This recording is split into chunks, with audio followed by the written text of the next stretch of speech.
ఇంకొక విషయం ఉమ్, గురుగారు, ఉమ్. చెప్పండి. మీరు పలికిచ్చే పదాల్లోనే శక్తి ట్రాన్స్ఫర్ అవుతుంది గురుగారు. ఇంతకుముందు ఆ ఆ, పదాలు తెలియక మీద ఆ, ఒక్కొక్క పదం ఒక్కొక్క శక్తి ట్రాన్స్ఫర్మేషన్ ఎలా ఉంటుంది డబ్బులో ఉమ్, కానీ, లేకపోతే నిన్న మీరు అంతా నేనే, అంతా కారణం, ఉమ్, మూలం నేనే అనే మాటలో ఉమ్, ఎంతో శక్తిని, తేజస్సుని, ఆనందాన్ని ఉమ్, మనకు మనమే క్రియేట్ చేసుకోగలం అనే కెపాసిటీని మీరు ఈ పదాలనే సృష్టిస్తున్నారు గురుగారు. ఇది చాలా ఉమ్. గ్రేట్ గురుగారు. యా.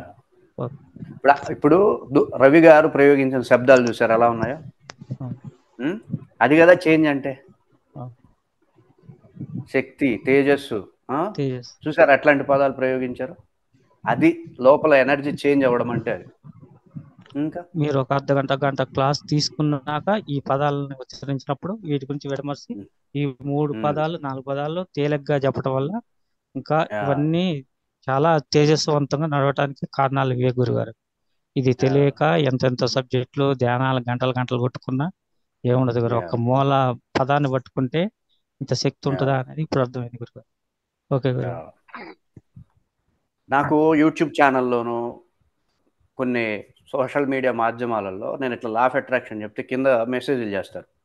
ఇవన్నీ ట్రాషు, ఇవన్నీ నమ్మొద్దు, ఇవి అన్‌సైంటిఫిక్ అంశాలు, ఇష్టం వచ్చినట్టుగా మెసేజ్‌లు చేస్తారు. భారతీయ సైన్స్ అంటే చాలామందికి అది అన్‌సైంటిఫిక్‌గా తీసుకుంటారాళ్ళు. ఏమీ తెలీదు వాళ్ళకి. అవగాహనే లేదు అసలు సైన్స్ అంటే. సైన్స్‌కు పుట్టినిల్లే భారతదేశం.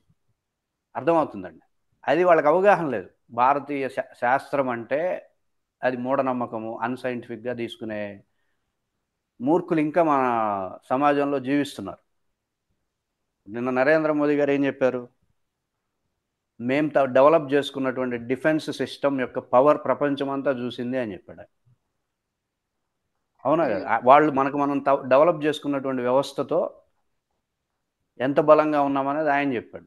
అలాగే మన ప్రాచీనంగా ఉన్నటువంటి భారతీయ సనాతన సంస్కృతి అందించినటువంటి శాస్త్రీయ అంశాలు తెలుసుకుంటే అదే పెద్ద డిఫెన్స్ సిస్టమ్ మనకి. అర్థమవుతుందండి.